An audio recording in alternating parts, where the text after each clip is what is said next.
They found him in the ice. He told them what he made. The ship had been locked for 11 days before they found the man. Commander Sarah Voss heard the distress beacon first, a thin, repeating chirp cutting through the static that had swallowed every other signal since the Kareth fleet entered orbit. She was standing on the observation deck of the communion vessel, Undying Patience, watching the white plain of Ganymede's frozen southern shelf stretch endlessly below when the sound reached her suit's receiver. She thought it was interference. She turned the dial twice before the chirp resolved into a pattern. 3 long, 2 short, 3 long, old code, human code. The kind no Kareth algorithm would bother to fake. She told no one right away. She stood there with the cold pressing against the view glass and listened to it loop, and she thought about what it meant to hear a human voice out here at the far edge of the ice shelf, 6 months after the Accord collapsed and the Kareth Communion declared all human settlement in the outer belt an unlicensed biological incursion. She told Captain Renner 10 minutes later. He was in the middle of his report to Fleet Command, and he did not stop writing while she talked. He finished his sentence first. Then he looked up. "Survivor," he said. "The signal's been broadcasting for at least 40 hours. Whoever sent it is still transmitting. Or the equipment is." "The equipment doesn't drift," she said. "The source has moved 11 kilometers in the last 2 hours. Something's walking with it." Renner looked at the frozen shelf a long time. He was 61 years old and had been a naval officer since the early settlement era. He had a prosthetic left hand, silver and articulated, that he tapped against the desk when he was thinking. He tapped it now. "We go get them," he said. The Kareth liaison, vessel speaker Irithdun, objected from the moment they lowered the landing skiff. It stood at the deployment bay door, with its 6 limbs folded into the formal cross of diplomatic disapproval. Its voice membrane producing the low harmonic drone that Voss had learned meant frustration. The Kareth communicated in layered tonal clusters, and Irithdun's current cluster meant, roughly, "This is inadvisable. This contaminates our relationship with the Communion fleet, and I am documenting my objection." "You are documented," Renner said, and stepped onto the skiff.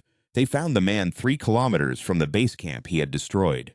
He was sitting with his back against a ridge of pressure ice, knees drawn up, one hand pressed flat against a wound in his side that had stopped bleeding and started freezing. He wore a thermal survival suit with a cracked visor, Rigel 4 mining colony markings on the shoulder, and a jury-rigged power cell strapped to his chest, running the distress beacon. His left leg, from the knee down, was a prosthetic, civilian grade, the cheap kind, with the exposed tension cables that looked like tendons stripped of flesh. He had wrapped it in insulating tape at the joint. When the skiff landed, he didn't stand. He watched them come across the ice with the flat, careful eyes of a man who had been sitting very still for a long time and had decided not to spend hope too quickly. His name, they would learn, was Dr. Aaron Machen. He had been the lead geneticist at Rigel 4. He was the last surviving member of the station's 12-person science team. And he had built something on that station that was, as of 11 days ago, no longer contained. They brought him to medical bay and let the warmth work on him for 3 hours before Renner went in. Voss came too. Irithdun insisted on attending, which none of them had the standing to refuse. Machen was sitting up in the medical bunk when they arrived. Someone had brought him a meal pack, and he had eaten half of it and set the other half aside, with the deliberate economy of a person who had learned not to trust abundance. He had a blanket around his shoulders and his prosthetic leg was off, resting against the wall. The tension cables slack, the foot slightly rotated, like a thing exhausted. He looked at the 3 of them standing in the doorway, the captain, the science officer, and the 6-limbed alien diplomat who was watching him with its broad sensory cluster that had no human equivalent and was somewhere between a face and a weather instrument. "I'll start from the beginning," Machen said, "but I need you to understand something first." He paused. He looked at his hands. "What I built it to help. That matters to me. I want you to know that going in, because everything that comes after is going to sound like I'm the villain of this." Renner pulled a chair from the corner and sat. "Take your time." Machen took a breath. "It started," he said, with his mother. "She died when Machen was 9 years old, on a colony transport in the outer belt. Not from violence, not from accident, from a tissue rejection cascade that the colony's medical system flagged as low priority and deprioritized in the triage queue for 11 hours while more critical cases were processed. By the time a physician reached her, the cascade had become irreversible. She died in a ward with 14 other people, and her son sitting on a plastic chair outside the door because he wasn't allowed in. I became a geneticist, Machen said, because I wanted to make tissue rejection impossible. That sounds small. It isn't small. Rejection kills more people in the outer belt than vacuum events. More than decompression, more than radiation exposure, more than all the things people write stories about. It kills quietly, in hospitals, in triage queues, while people wait. I wanted to stop that. He had spent 18 years on the problem. He had published papers. He had consulted for 3 colony networks. He had developed a suite of adaptive immune suppression protocols that reduced rejection rates by 40% across 12 tested populations. It was good work, solid work, the kind of work that helped people and didn't make anyone nervous. Then he came to Rigel 4. Rigel 4 was a mining colony on Ganymede's southern shelf, 1,200 meters below the ice surface, operating on a Karath-issued settlement license. The Karath had opened the outer belt to human habitation 30 years ago as part of the Accord negotiations, under a provision that allowed human scientific stations at sites of geological interest. In exchange, all significant biological research conducted at those stations had to be registered with the Communion's Biological Oversight Bureau and cleared through a review process that averaged 14 months. Machen had a discovery that he believed could not wait 14 months. I found a regenerative pathway, he said. In the permafrost microbiome, Ganymede ice harbors microbial colonies that have been in stasis for approximately 2 billion years. Some of them, when they thaw, exhibit a cellular repair mechanism unlike anything documented in the Terran biological record. They don't just repair damage, they rebuild from almost nothing. You can fragment the colony down to less than 1% of its original cell mass, and it will reassemble, given the right conditions, into a functional organism. He leaned forward. I'm not talking about healing a wound faster. I'm talking about a fundamental reconstitution mechanism. If I could isolate the pathway, map it, and introduce it as a therapeutic genetic insert, the applications would be... He stopped. Extraordinary doesn't cover it. You could eliminate cellular death as a terminal condition for a whole range of diseases. You could give someone with a degenerative condition the ability to rebuild what they've lost. You could save my mother. You could save everyone's mother. But you didn't file with the Oversight Bureau, Voss said. I filed a preliminary notice. I didn't file for full review. Full review takes 14 months and requires the submission of all research data to the Communion's Xenobiology Archive, which means Karath scientists get first access to any therapeutic applications, which means Irithdun's voice membrane vibrated, which means, Machen said quietly, that the people who most need this will be at the end of a very long commercial queue. The room was quiet for a moment. I wasn't trying to steal anything, Machen said. I wasn't trying to claim alien property. The microbiome is ancient. It predates the Karath Communion. It predates complex life in this solar system. It was sitting in the ice before anything alive on this moon had evolved a nervous system. I was trying to use it. There's a difference. Renner didn't say anything. He was doing the thing he did when he was thinking, tapping the silver fingers of his prosthetic hand against his knee, very softly. Machen continued. He had worked for 2 years in the sub-basement lab at Rigel 4, below the mining levels, with a team of 4 other researchers. He had mapped the regenerative pathway. He had synthesized an isolated version. He had run 16 months of controlled trials on lab organisms and found the mechanism sound. Then he had moved to accelerated human tissue testing. The results had been, as he said, extraordinary. Complete cellular reconstitution in damaged tissue samples within 72 hours.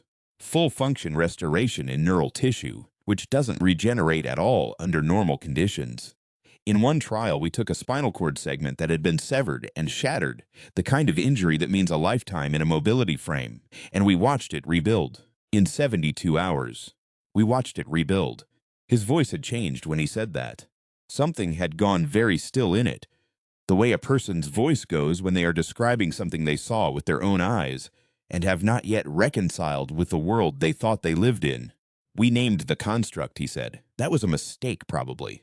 The lead technician, a woman named Elia, she started calling it the anima, the living thing. We knew it wasn't conscious. It was an engineered cellular mechanism, not a person. But it grew so fast, and it responded to stimuli so precisely, and watching it heal, he shook his head. You start anthropomorphizing. You can't help it. The anima was, at its most basic, a synthetic organism built around the regenerative pathway, designed to serve as a delivery mechanism, a living vector that would introduce the therapeutic genetic insert into a host's cellular system. Machen had designed it to be sterile, non-aggressive, and short-lived. 24 hours in an open environment before the kill switch cascade shut down its metabolic processes. I tested the kill switch 40 times, he said. It worked every time. He said this the way people say things that they are still trying to understand. 8 weeks ago, the anima had escaped the containment lab. It had not triggered the kill switch. It had not degraded. It had survived in the open environment of the station's maintenance corridor, feeding on the bacterial film that grew on the heating conduits, and it had grown. It had repaired the experimental modifications Machen had made to limit its growth cycle. It had healed around them, the way the original microbiome healed around fragmentation, and what emerged from that healing was something Machen had not designed. Something larger, something faster, something that did not like being enclosed. It didn't attack anyone at first, Machen said. That's what I want you to understand. For the first week after it escaped containment, it avoided contact. It hid in the maintenance shafts. We could see it on the thermal sensors, this enormous heat signature moving through the walls. We could hear it sometimes at night, a kind of low vibration in the conduit metal, but it didn't engage with the crew. My deputy, Dr. Faros, he thought we could recapture it. He thought we could re-establish containment. He went into the maintenance corridor with the sedation team. Machen stopped. They didn't come back. Renner's hand went still on his knee. It wasn't malice, Machen said. I have to believe that. It has the cellular architecture of the original microbiome, which has no predatory evolutionary history. It doesn't hunt. But it's very large, and it's very strong, and Faros' team cornered it. It defended itself, the way any organism defends itself. After that, everything happened fast. The station went to emergency protocol. The crew began evacuation procedures. The anima, reacting to the sudden noise and movement and the pressure seals slamming shut throughout the facility, became agitated. It moved through sections of the station it had previously avoided. 3 more people died in the first 24 hours, not caught in direct confrontation, but trapped in sections the anima had physically blocked by pressing its body mass against the corridor walls, bending the metal, sealing people in. Machen had stayed. He had not evacuated. He had instead gone looking for a way to reach it. It knows my voice, he said. It shouldn't. It's not conscious. It doesn't have language centers. It doesn't have the neurological architecture for recognition. But there are 42 hours of audio from the lab where I was its primary handler, and I talked to it constantly, out loud, while I worked. The way people talk to plants or animals or anything they're responsible for. And something in the cellular architecture, something in the pattern sensitivity that makes the original microbiome so responsive to its environment. He shook his head. It knows my voice. He had walked into the flooded lower corridor of the station, knee-deep in the coolant that had leaked from a ruptured pipe, with a handheld speaker playing a loop of his own voice, his own words. Phrases from the lab sessions, calibration checks, tissue measurements, the small verbal notation of a scientist at work. And it had come to him, not immediately, not the way a pet comes. It had taken 3 hours of standing in that cold corridor before the anima moved toward him rather than away, and the first time it was close enough to see its full size in the corridor lights, Machen had been very afraid. He described it the way someone describes a thing they have tried and failed to make ordinary in their mind. It was large. He gave measurements and then said, the measurements meant nothing. That size did not capture the wrongness of looking at a thing built from the same matter as yourself, but assembled according to a different logic. It was pale, almost luminous, the bioluminescent quality of the original deep ice microbes carried forward into something that stood upright, and moved with a kind of focused, deliberate grace that looked nothing like animal movement. Its surface healed as he watched, the scorch marks from the station's emergency fire suppression closing over like water smoothing in a wake. It had looked at him. It doesn't have eyes, he said. Not in any form I recognize. But it was looking at me. I felt it the way you feel someone watching you from across a dark room. The whole surface of it was attending to me. And he paused. I told it I was sorry. He said this flatly, without drama, in the voice of a man reporting a data point. I don't know why. It can't understand language. But I had spent 2 years building it, and then I had spent 3 hours standing in a cold corridor trying to reach it. And when it finally turned toward me, I had nothing left but honesty. So I told it I was sorry, that I had built it without asking what it would want, that I had built it for other people, for people who were sick and dying, for my mother who had been dead for 40 years, and none of that had anything to do with what it was. What it was alone. The anima had stayed near him after that. It had not harmed him. Together, in a fashion he described as halting and provisional, and nothing like communication but something adjacent to it, they had managed to maneuver the anima away from 2 trapped crew members, giving them a path to the surface elevator. 7 people survived the evacuation. Makin had seen them to the elevator himself, with the anima 30 meters behind him, following the sound of his voice. Then the evacuation shuttle had left without him. He said this without bitterness. He said, the crew chief had made the call that waiting longer increased the probability of losing the shuttle and everyone on it, and that he had understood and agreed with the call. But he had watched the shuttle lift through the ice-bore shaft from the elevator platform, and the platform was at the bottom of a 100-meter climb through a sealed maintenance ladder, and his prosthetic leg did not perform well on ladders. He had climbed anyway. It had taken 4 hours, and the anima had followed him the entire way, not helping, exactly, but present. And when he lost his grip twice, it had caught him. The second time it caught him, it held him for a moment, before setting him back against the ladder. And he said the contact felt like being held by something very warm and very strong that had no idea how to be gentle and was trying anyway. He had made the surface. He had activated the distress beacon. He had been waiting 11 days. It's still inside, he said. The station. I sealed the surface access hatch when I came out. I don't know if the seal will hold. It's strong enough to have punched through the pressure doors in the lower level, so probably not. But I thought if I could signal someone, get someone out here before it found its way out. You thought you could stop it, Renner said. Mashin looked at him. I thought someone with more resources than me might be able to do something I couldn't, he said. I'm a geneticist. I built a thing that shouldn't exist, and I can't unbuild it. But I know more about it than anyone alive, and I'm willing to use that knowledge however you think it's most useful. Irith Dune spoke then. The voice membrane produced a cluster that took Voss 4 full seconds to parse, partly because it was layered, and partly because she had never heard the specific combination before. It translated, roughly and imprecisely, as, this organism is communion property, this station operated under communion license, and the appropriate response is a communion extermination fleet. Mashin listened to the translation without expression. Then he said, very calmly, if you send a weapons fleet against it, you will lose people. I don't know how many. The anima cannot be killed by conventional means. Any cellular damage triggers the regenerative cascade. The more damage you do, the faster it heals. Fragmenting it doesn't kill it. I know because I tried that in the early days, before I understood what I had. You cannot destroy it through force. You will teach it to fight back, and you will lose people. Another harmonic cluster from Irith Dune. This one Voss could read more easily. Then, what do you propose? I propose, Makin said, that you let me go back down there. The argument lasted 9 hours. Renner was in favor.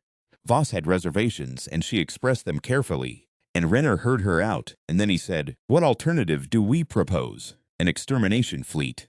And she looked at the data from the station's last 72 hours before evacuation, the thermal imaging, the sensor logs, the anima moving through a labyrinth of metal corridors following the voice of the man who had built it, and she did not have an answer for him. Irith Dune filed 4 formal objections. Renner filed 4 formal acknowledgments. This was the dance of interspecies operations, and they all understood it. On the evening of the 2nd day, Renner found Makin in the observation bay, sitting in the chair nearest the viewport, looking at the ice shelf below.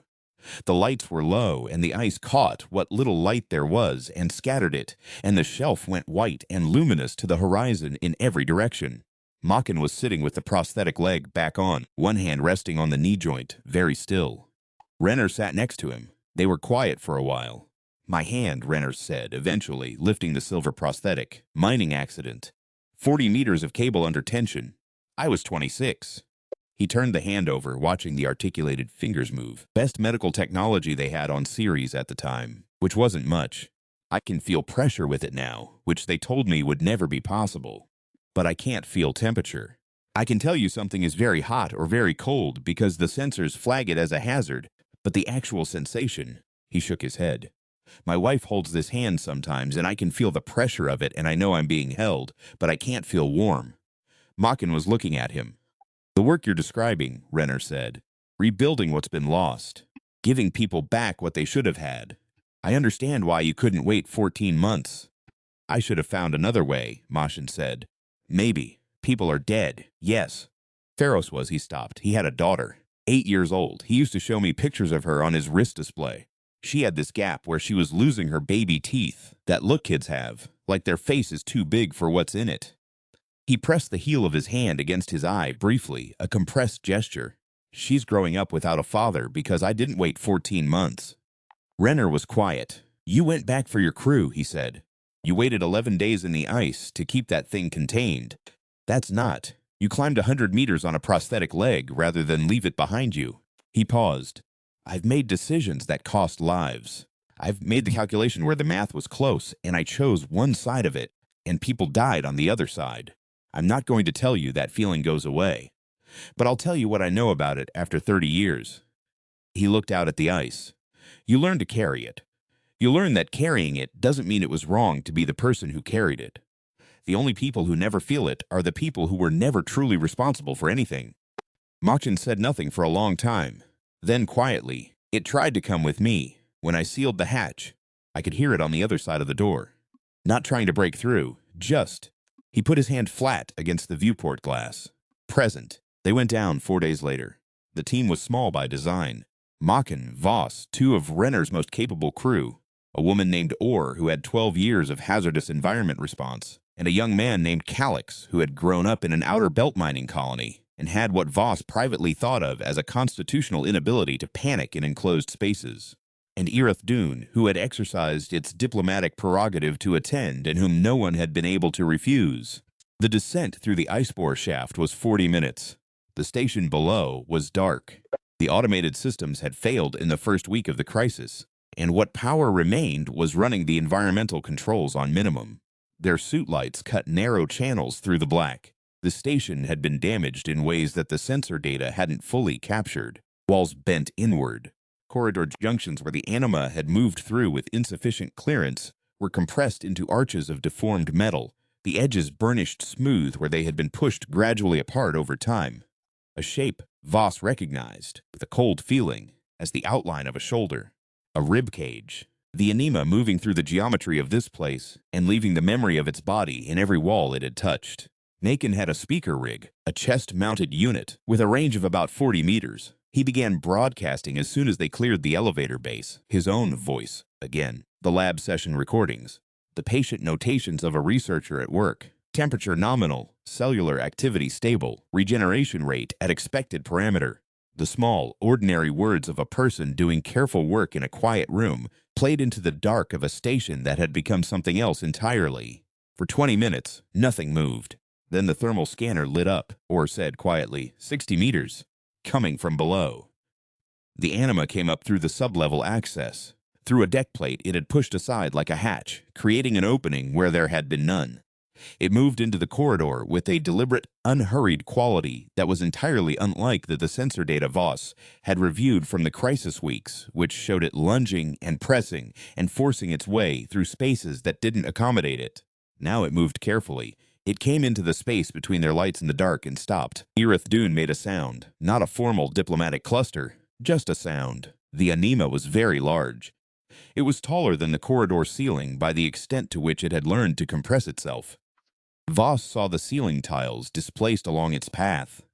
Its upper mass pressed down and realigned the way someone angles their shoulders through a doorway. Its surface was pale and faintly luminous, and it moved with a quality she found herself thinking of as attention. The whole of it oriented, the way a plant orients toward light, with a concentration that was not intelligence and was not emotion, and was something for which she did not have a word. It was oriented toward Machin. Machin raised one hand, not fast, the gesture of a person in a dark room who wants to be visible without being threatening. "I came back," he said. His voice was very steady. "I told you I would. I don't know if you understood that. I don't know how much you understand. But I came back." The anima moved toward him, not fast. 3 steps, 4, and it stopped again, perhaps 5 meters away, and the warmth radiating from its surface was significant. Voss could feel it even in her suit. Macon took a step forward. "I need to show you something," he said.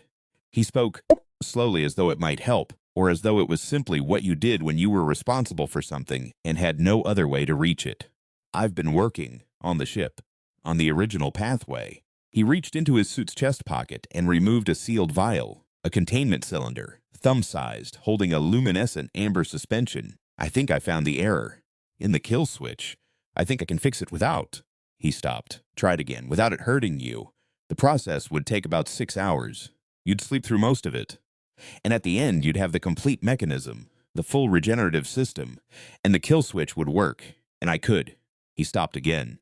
Voss realized the problem with the sentence at the same time Macon seemed to realize it. A kill switch meant something specific. If the kill switch worked, the anima would no longer be unkillable. If the anima was no longer unkillable, the Communion extermination fleet became viable. If it became viable, the Communion would use it. The solution he was offering was the solution to a different problem than the one the anima faced. He was standing in the dark, asking it to trust him, and the offer he was making could be read as a trap. He lowered the vial. "I don't know how to give you what you actually need," he said. "You're alone. You're the only one of your kind. I built you to be alone. I built one of you for a purpose you had nothing to say about, and the purpose isn't something you can fulfill because you're too large and too much for the systems I designed. And I can't make another one. I won't. I built one living thing without thinking hard enough about what it would mean to be that living thing, and I won't do it again." He was quiet. "I know that's not enough. I know sorry isn't enough. I know there's no answer I can give you that makes what you are fair. But I am sorry. That part is real. That part I can give you." The anima did not move. Something in its surface changed. Voss had no reference for it. It was not a human expression. It was not even recognizably biological in any catalog she had studied. It was a shift in the quality of its bioluminescence, a deepening and then a softening, like a long breath taken and held and slowly released. It moved the remaining 5 meters and placed one limb, an upper appendage, vast and warm and precisely controlled, on Macon's shoulder. Macon put his hand over it. Irithdun's voice membrane vibrated. The cluster it produced was one Voss had never encountered. She would spend months afterward trying to parse the full harmonic range of it. The closest she could get, working with 2 translation systems and a Karath linguistic consultant who had never encountered the specific register before, was something between recognition and disturbance. The sound a mind makes when it encounters something it does not have a category for, and is not certain it should have been capable of encountering. The Karath, she thought, had built the Accord around the assumption that humans were a managed incursion. Useful in some areas, dangerous if left entirely unsupervised, manageable. The framework of the licensing system, the Biological Oversight Bureau, the 14th review process, all of it was built around the model of humanity as a moderately capable species that needed guardrails. And here was a man with a prosthetic leg who had stood in a flooded corridor for 3 hours talking to something that shouldn't exist until it turned toward him, who had climbed 100 meters of ladder in the dark rather than leave it behind him, who had come back down into the station that had killed 6 of his colleagues to stand in the dark and say, "I'm sorry," with his hand on an impossible creature's limb. Not because it was logical, not because it would work, because he was the one who had made it, and being responsible for something meant you didn't get to stop being responsible, because it was difficult. The anima did not fight when they brought the sedation field online. Machin had spent 4 of the 9 days of the argument working with the ship's medical system to develop a sedation approach that would work on a cellular biology it had never encountered. And it did not work perfectly, but the anima helped. Going still, going slow, folding itself down into a shape the cargo bay could accommodate, in the careful way of a very large thing that has learned to pay attention to what fits. Voss watched it happen, and felt something she identified afterward as a complicated grief for the categories she had arrived with. The anima was moved to the Regional 4 Secondary Research Station, 50 kilometers from the primary facility, in a purpose-modified chamber that Machin spent 3 weeks helping to design. The kill switch fix took 11 days, not 6. The biology resisted, healed around 3 of the modifications, and Machin had to redesign the approach twice. On the final night, he fell asleep in the chair outside the containment chamber. And in the morning, the night watch told him the thermal sensors had shown the anima sitting directly on the other side of the wall from where he slept for the full 8 hours. Just present, just there.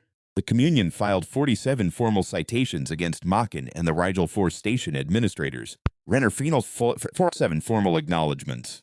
The Biological Oversight Bureau opened a review that would last 3 years. Erith Dune submitted a report to the Communion Council that was classified at the highest level of diplomatic sensitivity, and which Voss never read, though she suspected from Erith Dune's behavior in the months afterward that it contained something other than a routine account of the mission. What she thought it contained, what she suspected the vessel speaker had seen in that dark corridor that it had no category for, was this: a human being choosing to be responsible for a thing it had made, even when responsibility was painful, even when it cost something, even when there was no logic to it, that the Communion's frameworks could parse. Not because the choice was heroic, not because it would be remembered, but because he was the one who had been there at the beginning, and being there at the beginning meant you didn't get to be absent at the end. The Karath had been managing humanity for 60 years under the assumption that what humanity needed was management, that the guardrails were for everyone's benefit, and they were not wrong. Exactly. The guardrails had a purpose, and Makin had broken them, and people had died. She was not prepared to say the Bureau was wrong to exist, but she thought Erith Dune had seen something in that corridor that did not fit the model of a managed incursion. She thought it had seen the thing that made humans something other than a species to be supervised, and she thought it had been genuinely uncertain, for the first time in its long diplomatic career, what to do with that information. She asked Makin once, months later, why he had talked to it, in the flooded corridor, with a speaker loop of his own voice, for 3 hours in the dark. Why talking, specifically? He thought about it. Because it came from what I built, and I built it talking, he said. The whole time I was in the lab, I talked. Out loud. Elia thought I was eccentric. Maybe I am. But I was alone with something alive. Something I was responsible for. And talking was the only way I knew to be present. To say, I see you, I know you're here, I'm paying attention. He looked at the containment chamber, at the warm glow visible through the observation window. I don't think it understood the words. I still don't. But I think it understood that someone was there. Someone stayed. He put his hand on the viewport glass. The warmth on the other side met it. That's very human, Voss said. Makin looked at her. His expression did something complicated. The compressed, sideways recognition of a person hearing something true said in a way they'd never considered. I suppose it is, he said. Outside, the ice shelf stretched to the horizon in every direction, white and ancient and quiet, full of things that had been sleeping for 2 billion years and were only now, slowly, beginning to wake.